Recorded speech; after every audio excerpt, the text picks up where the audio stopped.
Hello, Warlords. Rodge here. Welcome to Saga Thursday, your source for that Saga, the miniatures game content. Today we've got a faction review. It's been a while, and I'm joined by Mr. Allen. Do you prefer to go by Allen? AJS? What's your handle here?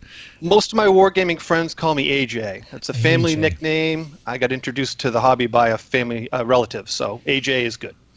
Okay, well, I will try to refer to you as AJ from here on out. So we've had some email chats going back and forth. You've got your own Twitch stream going, painting wargaming models, not just Saga per se, if I'm guessing that correctly. So you've generously agreed to come on here and spread some knowledge. You got a very large gaming group from the sounds of it, and you've sent me pictures and links to your blog of your shenanigans. So let's get kind of a little bit of your background then before we chat about the Eastern Princes is what we're here. But let's just get to know AJ a little bit better. So I know you're from New Hampshire. Is that right? Yep. Yeah, from born and raised in New Hampshire. I've lived here my whole life. And I've been wargaming since I was 16, and I'm in my 50s now, so I've been doing it a little bit. Nice. Introduced by my uncle, so he's a mentor, and still gaming with him, and still gaming with our club, which is the Northern Conspiracy. We like to say we're the best kept secret in New England for wargaming. There's 35 to 40 of us depending on the year, and we game all historicals, 100% historicals, and a lot of Saga. Lately Saga's been the big hotness, so we've been playing a lot of Saga. Awesome. So you've been saying as many as like 16, 17 of your gang there? Yeah, I think the club has 16 or 17. We've got about a dozen who play Age of Crusades. We have 3 or 4 that play Age of Arthur, which I guess is that Invasions now, but the Arthurian era, and then the balance play Vikings, and there's plenty of us that do more than one era. Cool. So are you guys age purists? Would you say, or you just kind of mix it up, or? When we have campaigns occasionally where we are age pure, but we also mix it up. We've had big game days where the Vikings are battling the Eastern Princes, or the Age of Arthur people are fighting the Mongols. We're not purists, so. Okay, glad to hear. So yeah, we'll have links to your club, the Northern Conspiracy. They have a cool website. You got a blog that kind of showcases. You guys rent out big hotel rooms. Yes, we do. Convention rooms, and do these big events, and it looks very cool. So thank you for sharing that. So why don't we dive right in here? So you played the Eastern Princes. Is that what you fancy? The Eastern Princes I have an Eastern Princes army and a Crusades army, and I've played the Eastern Princes probably 80% of my games. So cool. Yeah. Now, this is interesting. So the Crusades has at least the Crusader faction has two flavors, and the Eastern Princes are also a faction with double the fun, double the flavor. So, do you play exclusively one, the Russians or the Lithuanians, or do you mix it up? How do you like to play them? I've painted both sides. I prefer the Russian side. That matches my play style a little bit more strongly. Okay. But the Lithuanians, I have painted the Samogithian nobles and some extra Lithuanian cavalry with javelins, so I can run extra big Hearthguards. So I've done both, but I do prefer the Russians. And part of that is based on a little bit of local meta, if you say. We have a lot of Mongols in our group, and the Russians just hold up a little better against the Mongols than the Lithuanians do, in my opinion, for my play style. Okay, so let's get into the troop choices then, the differences, I guess, because they're still pretty similar, but. So you're going to have to decide when you're building what you want to go for. So for the Russian Princestones, the Warlord and Hearthguards are mounted on horses. That's your only option. For Lithuania, the Warlord is still on a horse, but you get the javelins on your Hearthguard then. So is that extra lowered armor against shooting. Does that come into play against the Mongols? Is that a contributing factor? Or is it actually it's the melee armor, right? Because they're all on horses, right? And our local Mongol players, they're pretty aggressive. They shoot, but we've got Hearthguard heavy Mongols. And so the Lithuanians, and again, that's a playstyle choice. As we'll see in the battle board, the Hearthguards with javelins have some Saga abilities on the battle board that synergize really nicely. So they're not a bad choice if they match your playstyle. The Hearthguard are a good choice for either faction. They're not the deciding factor for me when I'm choosing which one to play. So, cool. As we go down to warriors, the Russians have no equipment. The Lithuanians can have no equipment, or the dreaded heavy weapon warriors. Always a favorite of mine. Down for the levies, the Lithuanians are just stuck with bows, and the Russians can get the crossbows on their lads. And then, one of the nice things about that is there's no limit to the number of crossbow units. Ooh. Yeah. So I think it might be the only Crusades army list that can have more than one levy crossbow unit, and that's a big bonus if you like crossbows, and I'm a crossbow fan.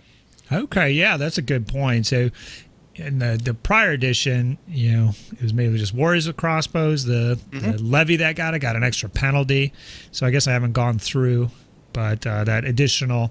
They take like extra fatigue on top of using it in the first edition. So that's gone. So having plenty of levies with crossbows would be awesome. So, yeah, great point. They're a great shooting troop because other than the less Saga dice at half, they're just as good as warrior crossbows. You just get more of them, right? Because they're 3/3, just like warrior crossbows. Yeah, and if you're in combat, you got to be wondering what you've done wrong in your life. Exactly. If you use them the right way. Yeah. If they get caught there, and there's some Saga ability help for that too. We'll talk about later. Cool. Now the last thing we have to mention is the wagon, the tactical wagon, battlefield wagon battle. I guess we can just read out here what it is. Now, it has been fact, so the book is off. So I believe the only difference is the Pippin armor. Is there anything else? It's now has determination as well. Oh, excellent. Which for a levy unit is super important, right? So you don't have to get that rare or uncommon dice to move it. It moves on its own. So it's a big bonus. Okay. Well, all right. So it's a single model, essentially. Has to be quite large, at least 40 centimeters by 80 centimeters. Can get up to 120 millimeters long, pretty big. Generates a Saga die. Armor 6 in close combat. Armor 4 against shooting. Aggression 4 in melee and shooting as well. Improvised projectiles. Right. So which gives a higher save for your opponent. So they'll block on one extra higher. Determination, as you say, resilience 2. Now that's awesome. It is unarmed in melee, unfortunately. It does count as a mercenary unit. So you cannot, for the most part, use advanced Saga abilities with it. There could be something sneaky in here that you might be able to do with it. We shall see. Now, it is mounted, like I said, but it just uses a short first movement, so kind of just gets really boned if it goes into the woods, basically, or if there's special abilities that affect mounted things, that could come into play. And then the lure of avarice. Do you want to explain this rule, perhaps? Yeah, so the Lure of Avarice says that if an enemy unit that isn't a Hearthguard wants to charge something, if it can also charge the wagon, it has to choose the wagon. So if it has multiple targets. And I think it's just a hero. A hero is not affected, but right. A Hearthguard unit would be. I said Warlord, but heroes also, if there are heroes. But basically, your single figure units, your heroes, they can ignore the Lure of Avarice. They're smarter and know to charge what they want. Yeah. Plus, you have pride. Yeah, you have the pride too, which would interact poorly, I think, is why. So if you want to attack something that is near the wagon, you've got to position your attacking troops so that they can't charge the wagon first. So it's a little bit trickier to do. And if you're the wagon controller, in order to counter that, you have to move your wagon out a little more aggressively so that you're projecting it out where you want that control. So it's a little tricky. So, you really kind of seems like you got to get it out there because, I mean, you are kind of winning still if they do an extra move, maybe to move out of the way and then charge back in. Now that they can't charge the wagon. Which what you don't want is them to just be able to charge units straight in without having to worry about the wagon. So I'm assuming gameplay-wise, you can just go in there, smash things up a little bit. You get a little tired, as you do. Push up that juicy wagon, and so they got to leave your big Hearthguard unit alone until they take out that wagon. But hopefully, that wagon can just last and last. So, do you usually throw in the wagon? Is it like a standard component or kind of just for fun type of piece? I chose this army list specifically because the wagons, back in the early history of being in our wargaming club, we played a lot of Renaissance, and there was one of our players that had a big wagon logger as part of his army, and I always wanted one, and I painted up the wagon. And it only sees play on really fun games, though. It's kind of fool's gold. The problem is, yes, it does eat up a couple activations from your opponent, but if they've got crossbows or cavalry that shoots fairly well, it withers pretty quickly, and it doesn't give anything back, right? It doesn't do it because it's improvised weapons, projectiles, and unarmed. It doesn't do any damage to them. It eats up maybe 2 or 3 activations. Or sometimes only one. So it's only one model, and it has resilience. So they've got to get resilience too. So they've got to get a bunch of hits on it. But they get that hits because it counts as a levy. So it's easy. It's pretty easy to shoot it once or twice and hit it, and one committed round from your opponent usually takes it out, unfortunately. Now, with it being 6 and determination, I haven't played it a lot since then, so it's a little better. But in a 6-point army, it's 1/6 of your force, and it doesn't really do any damage. So that time that it gains has got to be valuable to your plan. So if you knew the scenario you were playing, I guess in some scenarios it might be an effective tool, but in a Clash of Warlords or random scenario picked out of the hat, I find it to be less valuable than a good old solid unit of warriors. Okay. Yeah, that makes sense. I mean, it's not going to be killing that much, and you're not going to be plowing it into things with a short movement. I believe it can't be it can't charge anything. I don't know if I said that. It cannot. Yeah, so it really is just a roadblock. And you're right, it is surprisingly vulnerable to shooting with armor 4. It's kind of like with our local meta of Mongols, a couple 8-figure Mongol archer units, and it's cooked. Yeah, and that resilience too is nice, but if you play Age of Magic, you just fight it once, and then it's exhausted, then you fight it again, and then it dies. So. And with that big base, you're looking at some pretty huge fatigue range for destruction by the... Well, and you are putting models next to it to get the protection for Lure of Avarice. So you're on purpose putting your people in risk of grabbing that fatigue when it gets nuked. So it's a clunky tool. And there's a good thread on the Studio Tomahawk official forums about it that I sparked up some suggestions. There's been some really good comments about it. It's a fun toy.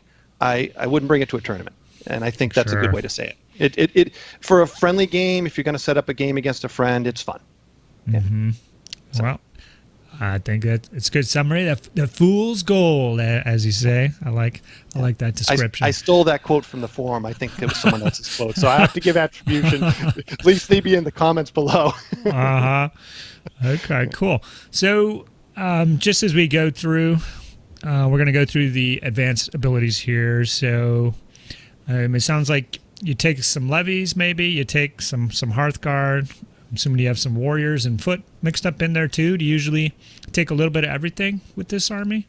So with the Russian list, I'm a fan of warriors, and I like foot warriors. But when you're fighting an army that might have a lot of cavalry in it, then you have to balance that with mobility. So I like my Hearth Guards in packs of 4. Because there's some Saga abilities on the battle board that pair nicely with that. We'll talk about later. Okay. I like my warriors in standard 8 packs, and I've toyed with a 6-point army of 1 or 2 levy crossbow units, and I like them both equally. And we'll talk about legendary units, but I also like the Black Hoods, the Eastern Horsemen that can have the javelin arms, the mercenary unit, because you don't have any mounted warriors in this army, either Lithuanian or the Russian. Neither side can take mounted warriors, and when we get to the heroes, the legendary commanders, the Black Hoods play well with one of them, and so that makes them a really good, almost auto-include if you pick that commander. Okay. So cool. Yeah. But even if I use the vanilla warlord, sometimes I take the Black Hoods just to have a mobile warrior 8-man unit. Well, yeah, that's cool. That's kind of how it was in first edition as well. That kind of, those guys came out in that little set with the Rus Prince's board. So they kind of went together. So cool. So we've set the scene with our forces. So why don't we just kind of pile into the battle board here as we usually do. Just kind of brute force it through each ability here, and then we can kind of tie it all together in the end as best we can. So up top, it looks like our standard basic Saga abilities. Is that correct, sir? Yeah, standard for Age of Crusades. Yeah. Okay. Yeah, you get the combat bonus in the activation pool like most. Yep, melee shooting reaction on the combat bonus, so we're good to go. I'm going to pop down to that first ability then, Feint. This is an activation reaction ability using an uncommon die. You can trigger this ability after an enemy unit activates to move, but before the move is resolved, you activate one of your mounted units to move. So this is going to be your Warlord or your Hearth Guards, or the Black Hoods if you take the legendary commander that makes them loyal. Okay. I was going to going through that thought process right there. Thanks for jumping in. So very cool. So we've already got a kind of a Hearthguard specific ability. So kind of pointing you in that direction. But these kind of abilities are very, very powerful for uncommon dice. Looks great.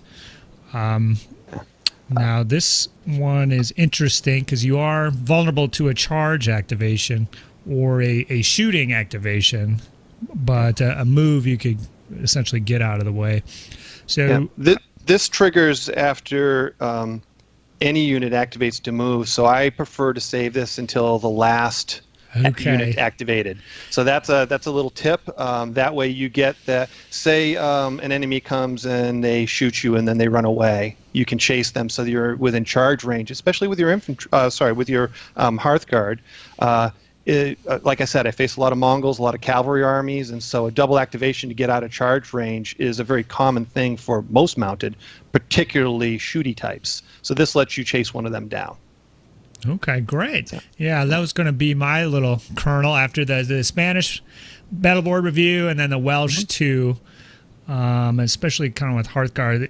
You know, it's great just saving it for the end because it doesn't have to be in proximity to them or near them. You know, just they do one last maneuver and then, oops, you have no dice left. I'm going to move here, right up in your grill. You don't have any Saga activations queued up at this point to punish me for that. And then now it'll be my turn and I charge in nice and fresh, perhaps with some of these other abilities queued up. There's a little game of chicken you play because if you're waiting for that very last die, they may leave it on their Saga board. They might just not choose to spend it. Yeah.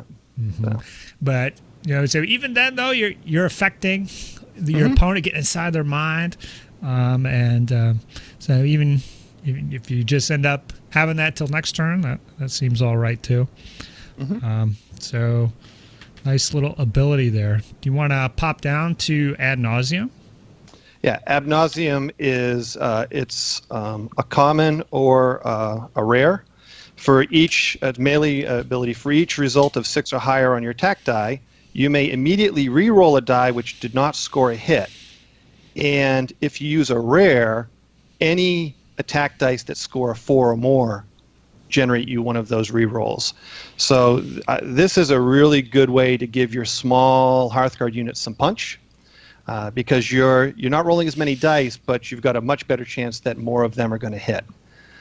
So I like this ability on turns. I think I'm going to be aggressive. So that's when I tend to like it. It's a good all-purpose ability, and it can trigger off a common or a rare. So even if you've got that spare common, you don't know what else to use.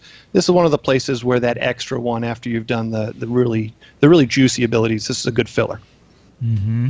Yeah, it's a pretty good ability here. So a couple comments. So it is an ability that's conditional on rolling dice. So just beware about that. You know, sometimes you spend a dice and you're not going to get anything out of it. But for the most part, one thing is it is a 6 or higher on your attack dice. So javelins add +1 to your dice. So this is a little pip in the Lithuanians' favor of those Hearthguard. And heavy weapons, so the Lithuanians really like it. Yeah. This is a very Lithuanian ability. Yeah, and just to clarify, when you're reading it, you might get really excited. So you're not rolling an additional attack. You're just re-rolling an attack that already missed. Right. So this ability is nice because when you attack, you generally want to be hitting on like 2s or 3s anyways when you're dropping the hammer. And then this is kind of your insurance that you're going to max, you're going with 8 attacks, hitting on 2s. You're going to get all 8 wounds through, or hitting on 3. You're getting most of them through. So you're just kind of maximizing your attack dice, like you were saying. Yeah. If you put a rare on this, you really are most likely going to hit on a lot of your dice. With a common, you're apt to get 1 out of 6 extra, right? Yeah. So for a common, I think with the jabs or the heavy weapons, rolling 8 or more attack dice, it'll be worth it. If you are just banking on those 6s, probably not. You probably want to use the rare for it. So is this a board that has a couple obvious rare picks for you where they're going to be tied up somewhere else, or are the rares free to roam the board? Actually, there's only really 2 places that down on the bottom of the board I spend the rare. You're kind of free on this board a little bit to use the rare up in the combat pool too. It's very luxurious that way. If you should happen to if you're going to shoot, you put the rares up in the combat bonus and not down on the bottom of the board. So that's kind of what you're deciding: is this a shooting turn or is this a defensive turn? Then I want my dice up on the combat bonus. If I'm going in with my pointy bits, then you want the 2 rares on this and another one later on. Okay, cool. Well, yeah. So it looks like you might be able to throw the rare up there on ad nauseum. So cool. Well, I'm going to pop down to Death Blow here. This is another activation ability, a mounted unit only. So again, we're looking at the Hearthguard. And now we're kind of getting into, when we did the Crusaders board, there's Baltic kind of abilities and then Levantine abilities. So this is sort of similar to that. If your unit is not armed with javelins, so that would be the Warlord for both or the Russian Hearthguard, you can activate it to make a shooting attack with a range of medium. So very cool. You just gave yourself some javelins there without taking the armor hit. And then otherwise, if your unit is equipped with javelins, activate it for a charge with a charge distance of a long plus short. And then in the little blurb there, he does clarify it still has to be a full straight on charge. You can't do like a little janky short around a terrain piece and then plow in. So sort of another way there to get that little extra bit of distance and make your charge a single activation. So yeah, this is cool. Thoughts on it? The long plus short is also available to the loyal Black Hoods if you take the legendary commander that makes them loyal. There we go. And they can be javelin armed or not when you activate them. So you get to pick both of these work for the Black Hoods. So the Black Hoods are very tasty with Death Blow. They can either be not javelin armed and run up and shoot and get the shot. They have bows, so that's not so good, but they can also do the double charge, and I use it on them quite a bit on the Russian army when I use the legendary commander. So, cool. But yeah, it's just getting that free shot, like you said, without the negative of having the armed with javelins. You can count your regular vanilla Russian Hearthguard as shooty. That's pretty good. Yeah, it is pretty cool.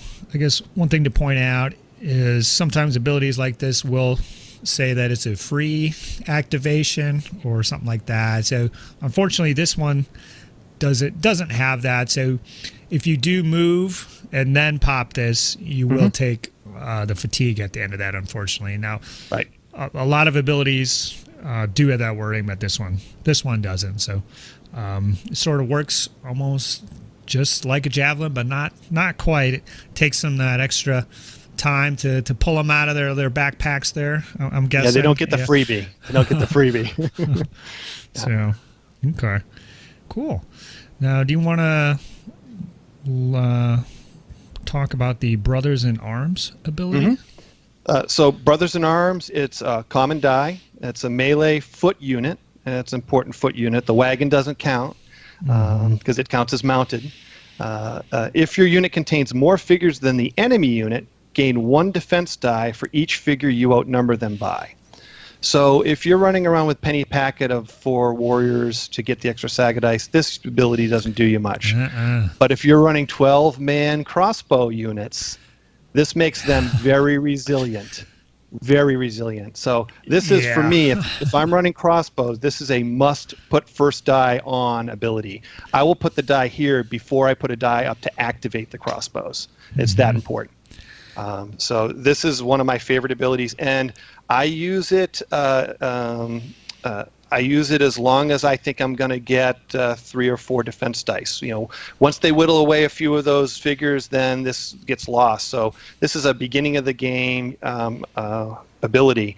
But 8-man warrior units, if they're chasing down the scraps at the end of the battle, they can get bonus defense dice with this too, and it's a common. So I think that most games when I play with either Lithuanians with 4 or 8 with 8-man warrior or the Semilgithian noble units, or with the Russians with warriors or the 12-man shooty units, I got to have a die on this every turn. It's a must play for me. But I like my crossbows, so and that's the only way to keep them alive. Yeah, definitely. So absolutely great ability, great on the levy, great on the warriors. I mean, just if anybody's charging your levy anyways, they're kind of losing a little bit with the trade-off. But with like this like completely changes the game plan, because it's just not worth it. And trying to do multiple charges into a levy unit, like it just. And those levy may still melee for a couple hits on you, right? It's Absolutely. Melee is risky, even if you've got a lot of armor. Four attacks from the big gang there, and maybe you can squeak out some extras on something else here. But very cool. Now, I'm also liking this. Have you ever taken a big? I'm thinking the Lithuanians, like a 12-man heavy weapon unit. I haven't done a 12-man. I've got 8 heavy weapons, and I've used this on the Semilgithian nobles, and it makes them a truck. Yeah, those guys. I was reading about those guys. Those guys are awesome. We'll get into those, the legendaries at the end there. But this could be a very good ability, obviously. Armor 3 is kind of low for your warriors, but if you're chucking a bunch of extra defense dice, really kind of makes up for that. So very cool. Well, I'm going to talk about Crossfire here. Now, this is an ability, shooting ability. You can use any dice that you see fit. The target must reroll 2 of their successful defense dice, and 4 on a rare. Now, It's pretty ballsy using that rare. You're banking on 4 hits. Well, maybe with crossbows though. Shooting at the right target. 6 hits. It could be worth it. Yeah. Yeah, 6 hits with the crossbows, right? Because you're rolling 6 dice. 6 dice. We get that couple extra with the combat bonus up there. Could be worth it. Shooting at Hearthguard or Warlord or something. That could be quite awesome. Great ability. Now the bane of the shooting is always your opponent making an unending string of those 4+ armor saves. For the first 4 turns. Like, I made 16 out of 17 so far. What a lucky game. So this is a great ability. A conditional one, you got to score the hits first. So if you're unlucky, you won't get to capitalize. But especially if you're using those crossbows, seems like a natural ability to combo. Yeah, I like this a lot, and you'd be surprised how many times you sneak 2 hits through a Hearthguard unit with your crossbows because they had to re-roll those shooty saves. It also works nicely with the death blow. You run your Hearthguard up there, you do the shooting activation, and you only got 2 hits, but you've got to roll saves twice on those 2 hits. So it's another common die, and I said earlier about you got to decide, is this a shooting turn or a fighting turn? If it's a shooting turn, this is my first rare. Cool. But because it's if you're shooting 6 dice and you throw a couple combat pool, that's 8 dice. Crossbows get the +1. Good chance you're going to sneak through 5 or 6 hits, and if they roll half of those off, they're going to get 3 saves. They have to re-roll those. Your expected outcome goes from 2 hits to 4 hits pretty quick. Yeah, and this looks pretty useful too for a lot of boards. They could just throw dice at the combat bonus, or they'll have abilities that will help them against a single shooting attack. So a lot of times the problem with the crossbows is you really kind of only get that one volley, and if they have the one ability that they can use against the one volley, it can kind of negate a little bit. So this kind of helps you work your way through those extra defense dice or whatever shenanigans those abilities offer. Yeah. If I'm going to shoot, I'll put a common, and I only have common and uncommons. I don't have any rares available. And I know I'm going to shoot. I'll put the first common or uncommon on this rather than combat pool, because a reroll is most likely going to possibly affect more than one outcome, and a combat die is only ever going to give you one outcome. Yeah. So you get a better purchase for your Saga die by putting it down there than up in the combat pool. After it's full, then the extras can go in the combat pool. Yeah, absolutely. Yeah. Good pick. All right. There's a lot of words on this next one. Hesitation. Why don't you lay it out for us? Okay. Orders reaction. Choose an advanced ability from the enemy battle board. It's a common or an uncommon. Choose an advanced ability from the enemy battle board. If your opponent triggers that ability during this turn, you can take 2 of your available Saga die at the end of the turn, place them on your battle board showing the face of your choice. So this could be 2 rares, or in that rare circumstance where a rare doesn't do what you want, it can be 2 of anything. The key is it's at the end of the turn, so it's after they've done all their nastiness, but it sets you up with 2 extra Saga die the next turn exactly where you want them. Correct. So you get to see what activations they place, what advanced Saga abilities have gone down. So you don't get to use it on defense because it happens after they've done all their bad things to you. Correct. It sets your next turn up. And if maybe it's towards the end of the game and you've only got a few units that are generating Saga die, you could put 2 rares in the activation pool, and during the orders phase, spend them to get more dice. Nice. Yeah. Right, because it's setting up your next turn. Nothing more bad can happen. So you could put them on defensive abilities. You could. That's where I get those extra rares that I put on Crossfire and spend kind of recklessly. Right. Sure. They come from me, not from a roll, but from a freebie. So on the Mongol board, what are you shutting down here, or attempting to shut down? The Mongol boards have a couple of different abilities, and because this is an an order's reaction, you get to wait to see where the Mongol puts their Saga die, and then at the end of the order's turn, you can choose one of the ones that they've put their dice on. So typically, Mongol players, because they've got that beautiful war drummer, they've got dice scattered all across the bottom of their board. So it's very situational. I got to look, are they going to shoot me? Do I want to pick the one that gives them the extra dice to shoot? Are they going to come in hard? Am I going to pick the one that gives them combat dice when they're close to their warlord? Very situational. You've got to walk over to the other side of the table, look at their battle board, point at one based on the situation. I can tell you that there's no favorite for the Mongols, and I play other people too. It's a pick 'em at the moment deal. But the good news is you get to see where the Saga dice go. Exactly. It would be a heartbreaker if you had to do it at the beginning and you say this ability, they just don't put dice on it. Yeah. And I have seen many times. And one of the juiciest targets are any Saga abilities that require 2 Saga dice. Those are the really good ones. And if you choose that, they might choose not to spend those 2 Saga dice. That's a win, right? Because this is a common die, and you've just blocked at least a common and an uncommon, or 2 commons, or more. I think a lot of the 2 dice abilities have at least 1 die that isn't common. So.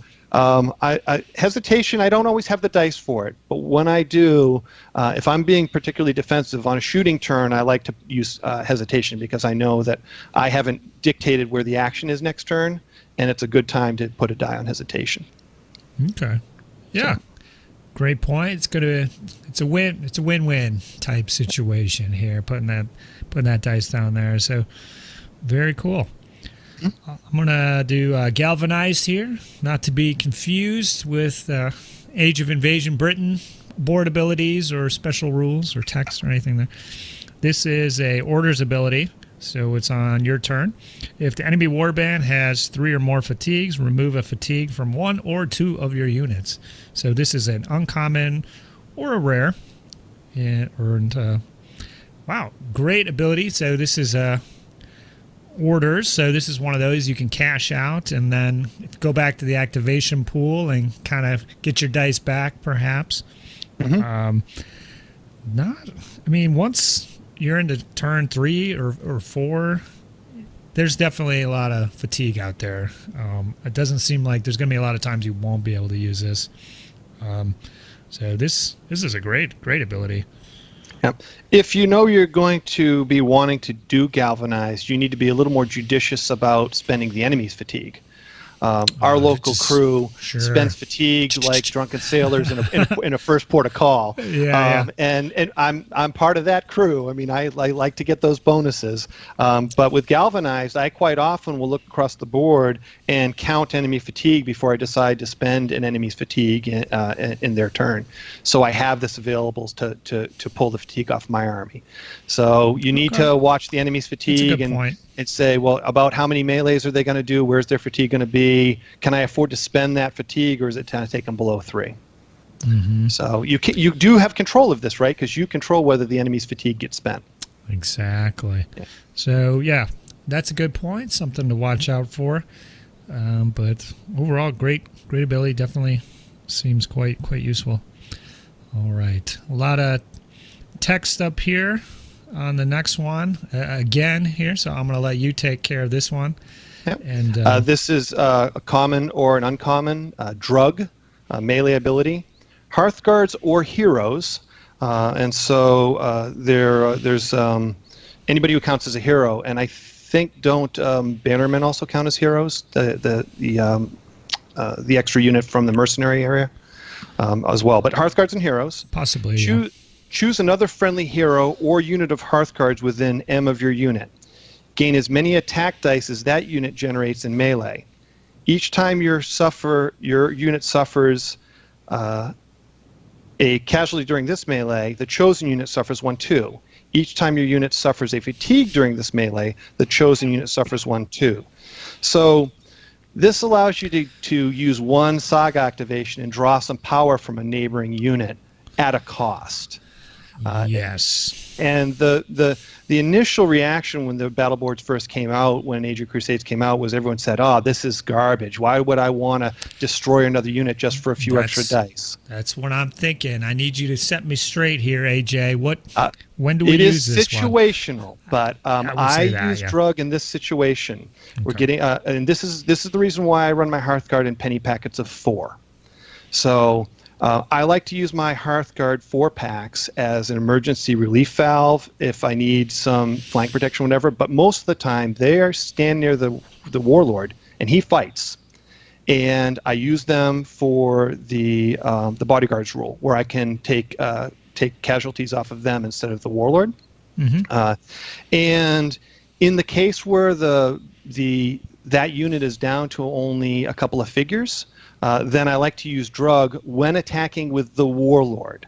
So the warlord gets the extra dice. I'm going to use resilience to kill those figures as they come off, and very likely I may expend that unit, but the total cost in material for my army will be less because I'm using resilience on both of the units, essentially, because I use resilience on the warlord, and when that results in a casualties, then I start using resilience on by pulling the extra Hearthguards. If I'm going to delete those Hearthguards for casualties anyways, I don't care if the unit's exhausted. That's the situation. Right. So the extra fatigue that the warlord is gaining, that's piling on figures that are going to be dead. That's the situation. I've got a couple of Hearthguard left in that unit. I know I'm going to use them to backfill the warlord. They just tail behind and they act as a damage soak. And it doesn't matter if they get the exhaustion; they're going to take the casualties anyway. So it's end of the game, last turn 5, turn 6. There's only a little bit left. That final push, I need that little extra. It's not something I do when everybody's fresh. It's towards the end of the game when everybody's beat up and there's 2 Hearthguard left. That's kind of the situation. But that's also why I don't want to have big units of Hearthguard. I want to have that. I don't want to have 2 points of Hearthguard sitting around for that spend at the end use. It's not for everybody. I don't always use it. I'd say 1 out of 5 games I end up throwing the drug onto the warlord and doing my Valhalla charge into that last enemy Hearthguard unit to get those extra massacre points. It's particularly good if you're the last player in the last turn. Okay, yeah. Because all that exhaustion is not going to cost you anything. Won't be able to come back at you. So, okay, I accept your argument. That is a legitimate situation where it could come in handy. Now it is kind of a confusing ability here. So the way that, I might need to consult the rule books here, but you could, so the warlord takes hits, saves them with resilience, so takes fatigues. So and so does the Hearthguard unit. The fatigues transfer the Hearthguard. I mean, because you could, this is not totally clear because you could say the warlord takes 4 casualties, for example, and now he saves 3 with resilience, but the Hearthguards don't, not to get confused with this next ability here. Yeah, we're leaving that one out for now. Yeah. So the way that you play it, when the warlord cancels hits with resilience, he cancels the hits on the Hearthguard. Then they take fatigues instead of casualties. Do you kind of see where one could poke at that and try to? So the key part of this is each time your unit suffers a casualty during the melee. So each casualty happens 1 at a time. Okay. It doesn't happen as a pool. So the warlord cancels a hit with resilience. He takes a fatigue. The Hearthguard take the fatigue right then. Okay. And so you have a choice. If you choose to kill a Hearthguard, then nobody takes a fatigue. Does that make sense? Yeah. So the fatigues pile up on that extra unit if it's your Hearthguard fighting pretty quickly. That's why I don't want to do it with a big 8-man unit. I want to do it with a unit that is already spent and kind of burnt out. I'm not intending on fighting with them. I don't care if they exhaust.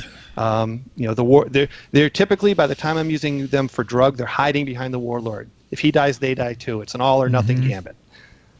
Okay. Well, that makes sense. I'm going to go do Lord of the East here. It kind of builds off what we're kind of chatting about here in some ways. This is a melee ability, any dice, Hearthguards only. Your unit gains resilience 1 during this melee, or 2 if you use a rare. So the kind of the shenanigans there were with Drug there, and as far as absorbing hits, so you could, instead of taking double damage on both, you could just max out the fatigues on both. If it's the last turn, that sounds fine. Otherwise, just push that war wagon up and you'll be fine, right? they won't be able to go after him. So this ability here, if you do choose to use it and use the bodyguards rule, those hits come in one at a time. So if that's your intention, you would never spend a rare here, because those hits come in one at a time, and resilience, it cancels 1 or 2 hits. Each time you get a fatigue to cancel the hit. Resilience 2 doesn't save half a hit, half a fatigue, right? Every time that happens, they happen one at a time. So it's a little funky. I don't prefer to use it in combination with Drug. That's a lot of dice to put into a mediocre, conditional ability. Where I do like to use Lords of the East is I like to have a die on here. If I both in offense and defense. If I'm being offensive, then I put the rare on there and I go. I said there was 2 places that I like to put the rare on when I'm going to be meleeing. This is the other place. And that 4-pack of Hearthguard now all of a sudden is super durable with resilience 2. They can take a lot of hits and come out pretty clean. So I like it very much if I'm going to be offensive with those little penny packet of 4 Hearthguards. So that's typically when I use Lords of the East. I don't pair it up with Drug all that often. You could, if you had a plethora of dice in that situation where you've only got 1 or 2 units left. Sure. Yeah. Okay. Yeah, it is. It's interesting. It is kind of a limited ability. It's just melee only for that one phase. Now some of the other boards, like Crusaders and all the Hearthguards get resilience 1 for the whole turn. Yeah. But it's only a common die. Yeah, so you get what you pay for. Yeah. This can also be good too. I'm picturing when you're down to that 1 Hearthguard left, and they just, I got to kill him. I get the point. I got to get rid of that Saga dice, and nope.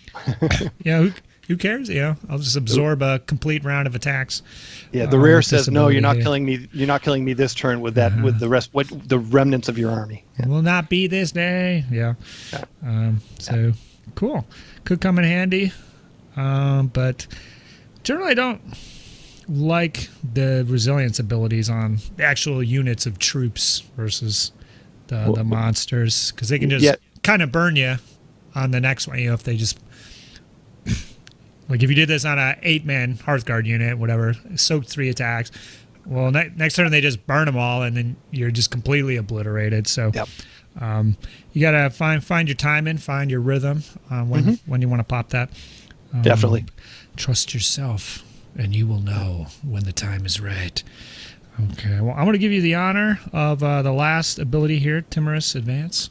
Yep, Timorous Advance, it's a pair of commons. This is the only 2 Saga die ability on the board, which is another benefit to the board. All right, a lot of boards have 2 or 3. This is the only one. It's 2 commons as well, which is not too bad. Orders or Orders Reaction, so you can use it in both turns, yours or theirs. Choose an enemy unit more than short away from an enemy hero. Until the end of the turn, this unit counts as a mercenary unit. No Saga abilities. This is pretty powerful against a lot of armies. It's not very good against Mongols because the War Drummer is a hero. And so zones. Yeah. So, and it's short, which if you have your Warlord, your Warlord is going to affect a couple of different units, and if you've got a drummer too, that's most of the army. But for most armies, that's a single figure, the Warlord. And turning a unit into a mercenary turns off the entire battle board, the lower half of all the advanced Saga abilities don't work. Pretty much. And in some armies, being a mercenary has other negative benefits, right? Certain other passive things that are happening don't work, if you're a mercenary unit. So it's nice. You can also use this for enemies to prevent them from moving their hero into range, right? Or you can force them to move them into range. I'll choose this unit that's outside of short. Now it's a mercenary, and it doesn't matter what they do. They can't say they were planning on using the war drummer. I'm going to use the war drummer, activate everybody with it. Well, first I'm going to move him, then I'm going to activate his ability. Well, you're not going to reach those extra units that were outside because this one I just turned off. He's a mercenary, whether you reach short or not. It says till the end of the turn. So once you block a unit as a mercenary, they're a mercenary for the end of the turn. Yeah. Yeah. Interesting. Yeah. Okay. So yeah, it's a cool ability. Definitely can be useful for laying down the law, but it is 2 dice to use, and it's really, you're just kind of making it an even or a fair fight. You still have to use all your dice and all your abilities. So I think it's fairly costed. For what it is. Does. It's the best buy when you're hitting a unit of Varangian Guard or Samogythian Nobles or an 8-man Hearthguard unit, right? One of those 2 army point units. It's got to be, in my opinion, that's where it might be worth it. If I can turn that into a mercenary, now that their big hammer piece is kind of lumping around on raw dice, right? They're just rolling their vanilla dice, no special abilities. If it makes them choose not to go in a turn with that very, very powerful unit, maybe that's worth 2 dice. But yeah, it's situational. I use it maybe once a game. Sure, makes sense. So, wow, overall, good looking board here. So at least 1, 2, 3, 4 Hearthguard only abilities here.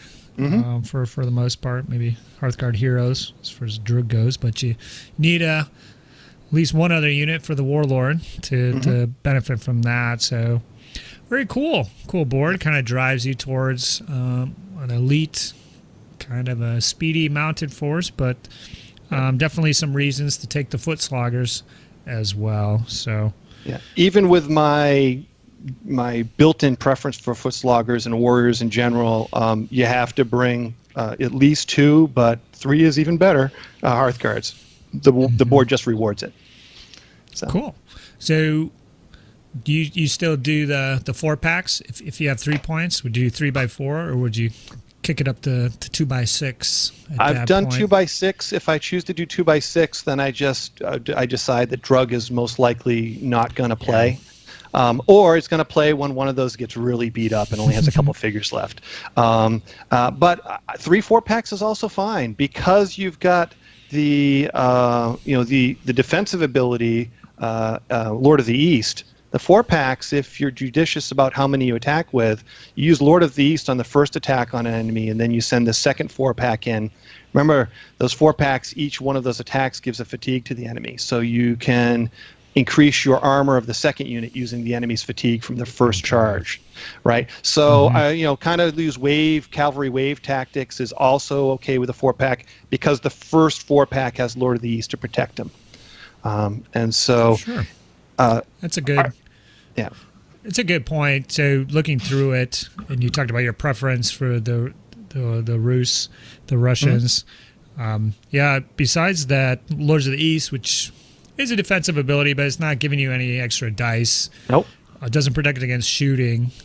So a lot of the boards that do have mounted Hearthguards will have an ability nestled in there to let them soak up 1 shooting attack at least. So these guys kind of don't really have that as far as I can tell. So the extra durability for the Russians kind of makes sense. Yeah. If you choose to go with a heavily mounted force, Lithuanian or Russian, you have to close fast. Against shooting armies, and really, you mentioned earlier chasing down that 12-man militia archer or crossbow unit. You've kind of won. You don't have a choice. You can't let them plink at you. You got to go after them. So unfortunately, that's what you. But the nice thing is a 4-pack of Hearthguard does a pretty good job of neutralizing that threat. So. So that is one of the limitations is you don't have that, your Hearthguards, when you commit them, they get spent. You don't have a lot of abilities other than Lord of the East to really make them super tough. Yeah. And just kind of looking some more that really, ad nauseum, doesn't give you more attacks. Nope. They're really, it's just drug, really. And we talked about how limited that one is. So it is kind of like more like a Saga fundamentals board. You don't have any abilities that'll just, you can lay in there with these 3 and just wipe them out. And so I mentioned the combat bonus is something I really like to use. This is why. If I want offense, often the combat bonus is a place I can get it. Okay. So. Interesting. So, yeah, nice looking board here. It looks fun to play. It is fun to play. Rip-roaring to give it a shot. So, is so you play a lot of the Mongols. I mean, just going in, is this a tough matchup all around, or a fair? It is. The Mongols. The reason why I like to take the Black Hoods is because it's the Mongol Hearthguard. We know how that goes. If your Hearthguard and their Hearthguard are pretty evenly matched, and you each have, they have very offensive abilities, you have defensive abilities, so you can weather that storm Hearthguard on Hearthguard if you match up. It's those mounted warriors and that shooting attack that just harasses the heck out of you. And so that's why I like to have the either Eastern Archers or Eastern Horsemen, and the Black Hoods particularly, because they can chase them down, javelin arm themselves, and really kind of mow through those units. Okay. So step up. Yeah. So the other thing is we don't always know who we're going to play, so I can't just build an army that's geared for Mongols, and so I have to build a little more generically. So I take a little bit of everything, but the Black Hoods get a lot of play for me, because even against a Crusader army, or against a Mutatawi, or one of those type of armies, I want some inexpensive cavalry, and there isn't any in this army, in either faction. Yeah, that is unfortunate. They would work well with everything else we going on here. Maybe some more javelins, composite bows, but alas, we've got the Black Hoods. They got a lot of heavy lifting to do. Or the Eastern Archers. You can have the shooty type, but there's just a straight mercenary. But they're fine. Or Turcopoles. So there are some cheap options, but the Black Hoods just happen to have some real good synergy with this army because of their javelins. Yeah, their ability to switch. Cool. Well, let's delve a little deeper then while we're going here into the legendary units. So we've got a few different options here. Not quite as many as the Crusaders, but a nice little pick here. So I'll do Mindaugas, Grand Duke of Lithuania. He's a legendary warlord. Good-looking guy. He's basically standard warlord stats, but he does generate that extra Saga dice. And before the game starts, you can move a small piece of low, uneven terrain following the scenario rules. So that's actually not, I guess you have to plan what you're going to do ahead of time. I think that's a small field, maybe the rocky ground. I'm not sure. Because the forests are high, a lot of the stuff is big, and then the swamp is dangerous. So we're limited in what we got. So you scrub. can move. I think just scrub. Just the scrub there, yeah. So some unless ability there. Unless the new Book of Battles linear obstacles would fulfill that. Possibly. Yep. It depends what kind of game you're playing. They're not on the standard table, but if you guys like to reach in, grab those by all means. And then you can use Determination and We Obey twice. So that's pretty cool. That's really good. But you're paying a whole point. So you get the extra Saga dice, Determination, We Obey. That's a lot of utility for this one guy, but you're not getting any extra bodies or any extra killing power. We're already talking about you don't have any extra killing power or necessarily defensive ability. It's just tricks. So he looks like a guy who just does more of what you do already, just kind of amping it up. And if you choose him, you're fighting with him, because Determination twice means you're doing something with him twice, which means that partway through the battle, he may not be giving you any of those benefits if he gets offed. Yeah. Well, it's nice, though, because you always, once you're a couple turns in, you always got to like rest, and then you have to like use a dice to move your warlord. Then, so at least you can rest and then like move them out of there. That's actually true. Getting the free rest activation is pretty cool. Yeah. And then he's got two Saga dice on top of it. So he looks like a guy you want to keep alive, AJ, to me. Yeah, so. You do. Because he gets to do 2 we obeys. Yeah, and he's also a guy, he is Lithuanian, but if you wanted to take 2 archer units, you could have an archer unit. Levy are hard to activate, but he could activate 2 or activate 1 to shoot twice. Just when you want an uncommon die to activate the levy, you don't get it. And you don't want to spend a rare to activate a levy, so he gives you 2 free activations for your levy. Yep, that's a good point. So the power of the bows is just the multiple activation, so he definitely works well with those guys. Yep. And do you want to talk about the nobles here? Now, sure. You had a very colorful way of pronouncing this. I don't know if it's correct or not. The Samogithian nobles. Samogithian? So I would have said Samogitian. Samogitian sounds correct to me. But we know my track record for pronunciations on the program isn't strong, so we'll go with yours. But, so these are the household nobles, and they're a legendary unit. You pay 1 point to turn a unit of up to 8 Lithuanian Hearthguard into the Samogitian nobles. They fight on foot and are equipped with heavy weapons. So you can make a 4-pack the nobles for 2 points, or the 8-pack for 3 points, and that seems to me like your best buy. If you're going to spend a whole saga army point, you might as well do 8. So they've got some good abilities. Married to their axes, the nobles are particularly well versed in the delicate art of use of heavy weapons and suffer no reduction in armor. They have an armor of 5 against shooting and melee.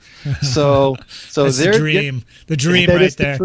They hit hard and they don't suffer for it. So that's pretty good. And it gets a little bit better because they have the Killers of Knights. When they're engaged with melee against mounted Hearthguards, it can't be foot Hearthguards, mounted Hearthguards, the latter's armor can never be increased above its starting value by the use of Saga dice or fatigue. Also, during a charge, they can add M to their movement if this allows them to engage a unit of mounted Hearthguards. And again, that's a straight, so it turns their M into an L. It can't turn a corner. Like all charges, it has to be straight. So they're a cruise missile against enemy mounted Hearthguard.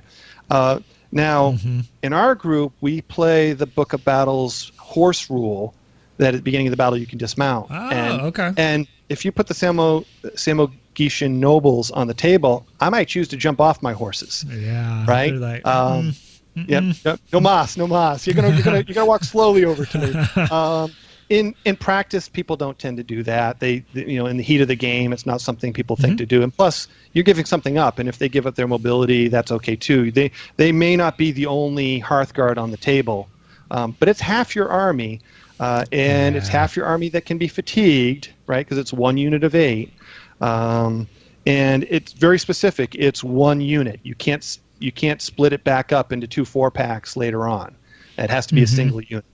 I don't think these are quite as good as the Varangian Guard, and they're the same cost. So I tend to not be a two-handed weapon fan. If I want to take the heavy weapons, I actually prefer to use the warrior variety with my Lithuanians. But they're fun. I've played them a couple times, and until they run out of steam, they hit like a truck. And you definitely want to use galvanized on them to get some of that fatigue back, that rest an extra unit. You're using, when you're putting all your points or half your points into 1 unit, galvanized is a must play. You don't want them to be ever exhausted, and you really don't want them to be fatigued at all, because your enemy will use that to reduce your armor and plink off those figures, and every figure is precious. Absolutely. it's a legendary unit, so when it dies, you suffer the penalty of using a legendary unit. Yeah, more massacre points. It's a really fun unit. I'm not entirely sure it's competitive. We do have one person that plays the Vragan Guard in our group, and head to head, the Guard are a little bit better. If you see their performance in the battlefield. So what did the Guard get? I mean, they get the extra armor as well, but what else do the Varangians get? Do you remember offhand? I don't. We can find it really quick though. I've got it right here. It is possible. But he says, here it is. So let's see, Saracens, right? I'm thinking the Byzantines. It is the Byzantines. Let me find them for you. So I also have arms and hands and fingers, so I can just not stand here and just look. This is the one thing I didn't prepare to talk about. Yep, they have determination to boot, and then if they're the target of a charge, they can reroll attack dice, which fail to score a hit. So those are huge and definitely put you over the top. The anti-Hearthguard abilities are fun here, but at most there's maybe 1 or 2 units, and then just being an extra armor for everything it's not worth a full point. That's the only thing you can really bank on for sure. And you only get that going to an event or something. You only get that extra movement if they put themselves within a foot of you, right? Within long, right? If you can't reach them with a charge, you're slogging around at medium around the battlefield trying to chase those mounted units. And you can fight foot with them, but they don't get all those extra sweet bonuses. Yeah, and then once again, the board isn't. There's nothing really special with that's going to make these guys so much better necessarily on the board, and they actually lose out on at least 2 of the Hearthguard only abilities, which is they're not mounted, so kind of works against you. But the idea of guys with axes and armor is quite appealing, though. So I'm sure they're fun to use. I'm going to speak about Roman the Great here. Looks like a good-looking guy. He is 1 point as well. Generates the extra Saga dice, but otherwise the same kind of warlord stats. He's got 2 interesting abilities. At the start of each of your orders phases, you can choose an advanced ability on your opponent's battle board, and they do the same with your own board. These abilities cannot be triggered until the start of your next turn. So this is cool.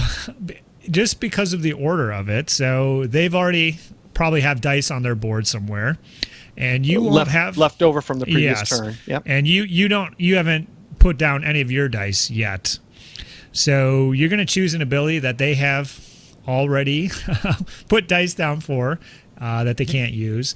They're going to say you can't do one thing, but that's fine because you haven't put your dice down yet. So you're not going to do you don't want to do it anyways. So what's the big deal?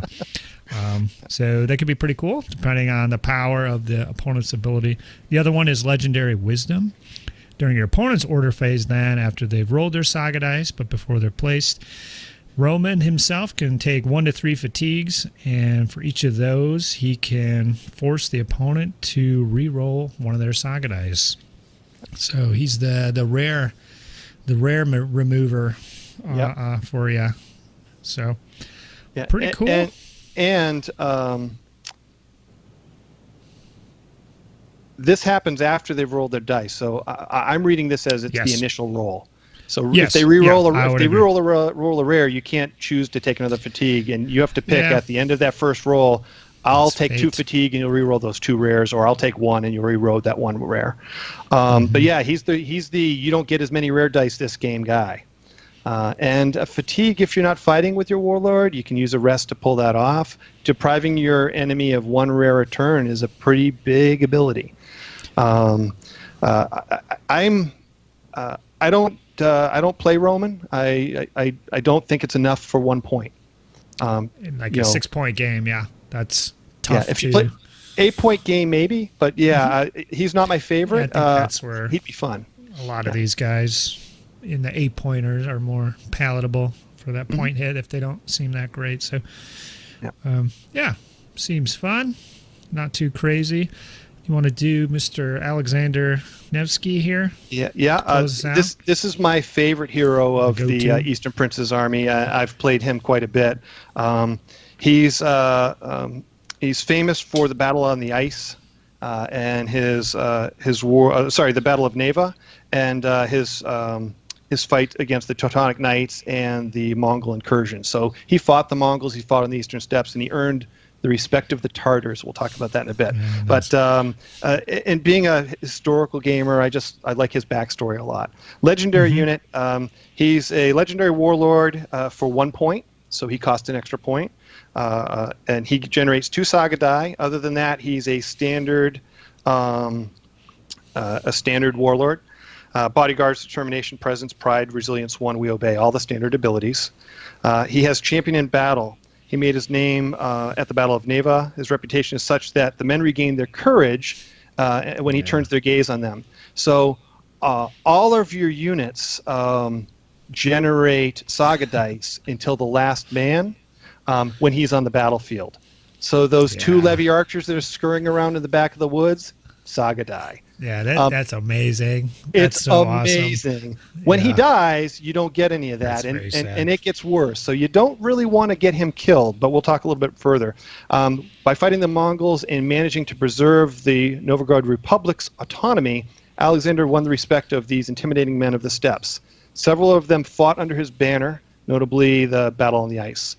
When he is your warlord, you may recruit up to 2 Eastern horsemen, and they're the ones that turn into Black Hoods. Also, these units gain loyal, so they become part of your normal army. They can use the advanced Saga abilities. Nice. Anything that says warriors applies to them because they're warriors. Anything that says mounted, and I don't think there's very much that says warriors or mounted specifically, but all the generic non-labeled abilities work. And in particular, death blow, because they can be, as you know from the Black Hoods can be javelin armed. When you activate them each turn, they can be javelin armed until the start of your next turn,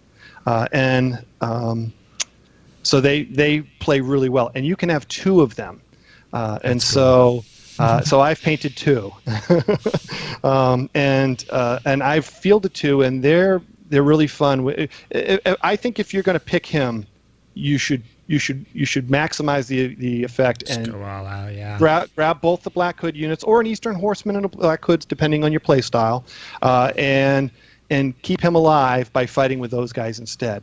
Loyal doesn't mean they're not mercenaries. They're still mercenaries for the totals at the end of the game for massacre points. And then the last one, the downside, when Alexander is killed, all of your auxiliary units immediately suffer an additional fatigue. So those extra Black Hoods you bought each get a fatigue when he dies. Not too bad, but you also lose all of the Saga die for those wounded units because that ability, Champion of Republic says, while he's on the field. So if you're fielding Alexander Nevsky, you're probably keeping him as a rear rank logistics man. And then that's my opinion is you really play very cautiously with him as a warlord. So if you're I fight with my warlord person, he's not for you. No, definitely has enough abilities worth keeping him alive in the back there. So even if he doesn't fight, he's worth the points. Excellent. Well, overall looks like a lot of fun to be had. Nothing too crazy with the legendaries. Even Alexander there, I think, isn't too bad or out of whack. It's a really good battle board to introduce people who have played in the Viking era to the Crusades era, because it's a fairly easy to understand. There's not a lot of mousetrap type abilities that trigger on strange things. They're all pretty understandable right off the board. With the exception of drug, most of these abilities are pretty small. The only ones that have a large chunk of text have two triggers. If you're this, do this. If you're this, do that. So it's a good beginner board. And as a player who's played it a bunch, I don't think it lacks in advanced play. It's in there. It's in the board. It's not the hardest board to play, but the tools are there. It definitely favors a defensive play style, which is my play style. I like to keep my units alive. I don't tend to gravitate towards javelins and two-handed weapons. But if I wanted to change my playstyle for a day, I feel the Lithuanian option, and I go for it. So. Yeah, it's cool. Definitely with those two kind of sub-factions built in, and then I think with Alexander, you kind of have like a third kind of play style if everybody's cool with you using him. It's kind of like a third way to play the same board and use mostly kind of the same models. But yeah, very cool. Thanks for coming on. So what figures range do you use for these guys? Gripping Beast, or I think I have some Fireforge. I have mostly Gripping Beast. I have the Gripping Beast starter set, and I bought an extra unit of their Hearthguard. Gripping Beast only makes one pack of crossbows, and it has 4 poses in it. And so a 12-man unit has 3 of each of those. So I did convert some Fireforge archers to crossbows, which were in your first painting competition. And when I field 2 units, that's a nice unit. I have the Gripping Beast archers for my Lithuanians from the starter box.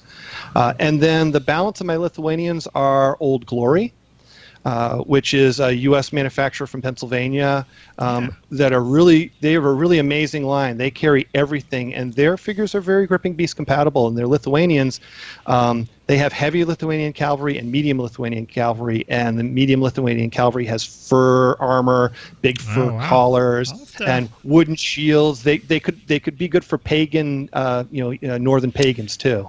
Excellent. Yeah, I'm in the hunt for some models for my pagans, the mounted pagan peoples with my current heathens. So I'll have to check those out. I highly recommend Old Glory. They're, I think, an underappreciated brand. And if you're going to spend more than $40 from them, they have a club card that you can get 20% off everything in their 20%. It's either 20 or 40. It might be 40% off everything in their catalog for a year. So your first order of about $100 pays for the card. And I've painted a lot of Old Glory because they're very, very, very high quality figures for a low price. And I don't get paid to say that. I just like their figures. And then my Black Hoods are the Black Hoods from Gripping Beast. And I also have... You just did those for this the winter contest. You guys saw those. Yep. And I have Turcopoles that are from Old Glory, and I've got Turcopoles from Gripping Beast to paint.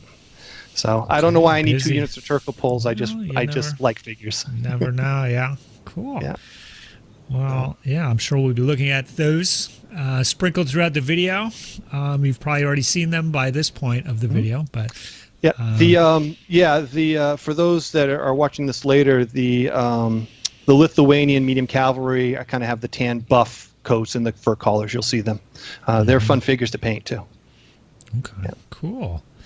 Well, thanks for coming on, man. Thanks for having me. Yeah, get up to your own Saga shenanigans. So what's the Twitch channel? What's the schedule? If I kind of know a little bit about Twitch, but if somebody watches YouTube but knows Twitch exists, like how is it different and how is it the same? What do they need to know if they want to pop over and watch your stuff?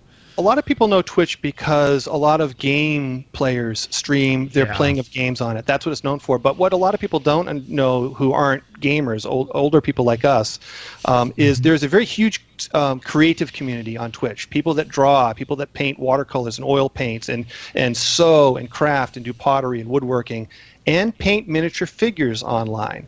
And when I'm at my painting table, if I run out of podcasts or sports shows to watch, I will put Twitch on with someone who's painting toy soldiers. And those toy soldiers are almost always either fantasy figures or Warhammer figures. That's what the Twitch streamers paint.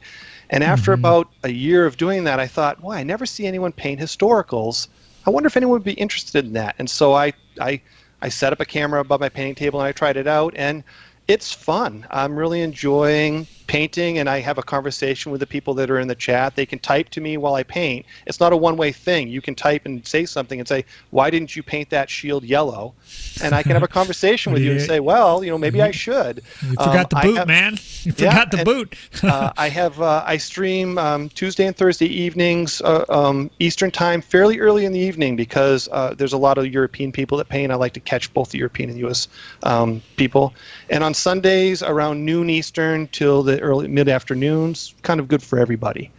So if I wanted to watch you, would I like have to go on at that time? Are the videos like stored? They are. Or like on there, like if you want to interact with me, you have to be on when I'm on. Yeah. If you go to my channel, there's actually a tab that says videos, and you can watch the last 2 weeks of broadcasts. So for me, that's about 6 videos. And it's more fun to watch live because you can interact with the artist and you can have a conversation. But I often, if someone's doing something like, if you want to see all of me painting my competition black hoods for your painting competition, those are currently on my videos, and you can go watch and hear me talk about what blends I did, what color choices I made, how excited I was about one thing or another, and a lot of shout outs to the Saga Thursday channel as well. So, thank you. Well, when you're doing a project for a collaboration, I collaborate with also the Gold Squadron Paintcast. They paint X-wing models, but so I like to shout out whoever I'm painting stuff for. If I'm painting historical figures for a different rule set, I'll talk about that. Fair game conversation is fair game. So I often talk about whatever I'm painting. Excellent. Cool. Well, thanks for coming on. Thanks for sharing. Do you guys ever get to Adepticon? What's the big events out there that you guys do? Our biggest local event is something called Huzzah. It's in Portland, Maine in the spring. We also have Havoc is a small convention in the Boston area that's also spring-ish. And then Carnage is in Vermont in the fall. So those are the 3 local conventions. But a large portion of our club travels to Historicon. Because we're a 100% historical club, we go to Lancaster, Pennsylvania for the HMGS East Historicon convention. So that's our big trip. Would we go to some of the Saga-based conventions? I might. Is there Saga at Historicon? I don't know this year if there is or isn't. There's no reason why there couldn't be. I don't know if there's a tournament per se. They do have organized tournament play for Ancients and Renaissance, and for Pike and Shot, I think maybe, but definitely Ancients and Renaissance, and occasionally certain World War II rule sets. So Saga is certainly not off the table if someone were to organize it at Historicon. It's a good show. It has the vendor area is about the size of 3 tennis courts. Dozens and dozens of vendors, and there's at any one time there's 60 to 70 games running. So it's a big convention. Awesome. Yeah, sounds great. I'd love to get out there sometime, check it out. Cool. Well, any closing thoughts on the Prince's here before we call it? If you like crossbows, the Princes are for you. That's my final takeaway. The crossbow. If you like crossbows, you want to play the Princes. Yeah, who doesn't like crossbows? They're delicious. That's the real question. Okay, cool. Well, thanks again. If you have any questions or feedback about what you heard here, if you play the Princes and think we talked a bunch of gibberish, let us know what we missed, what the real secret use of the Droog ability is. We want to know. And if you got pics of these guys, definitely post the links below. We want this to be the complete Eastern Princes resource video. So thank you for being that resource. And I'm sure we'll probably have you on some other time, talk about something else. Thanks for having me. This has been a lot of fun. Awesome. And I really enjoyed the other casts as well. It's a good resource, so thank you. All right. Well, thank you. And I think that's it. Well, we'll catch you guys next time. Bye-bye. Saga!